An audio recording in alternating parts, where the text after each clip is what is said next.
शाळेतील विद्यार्थ्यांची पटसंख्या वाढविण्यासाठी शिक्षण विभाग आवश्यक ते उपक्रम राबविणार आहे।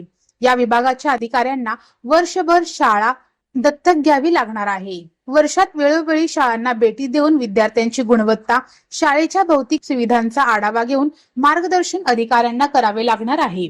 स्थानिक स्वराज्य संस्थांच्या शाळेतील पटसंख्या वाढीसाठी उपाययोजनाविषयी नेमलेल्या राज्यस्तरीय समितीच्या अहवालाप्रमाणे पटसंख्या वाढीसाठी मार्च ते जून कृती कार्यक्रम वर्षभर राबविण्याचे उपक्रम आदी कृती कार्यक्रम सुचविण्यात आले आहेत।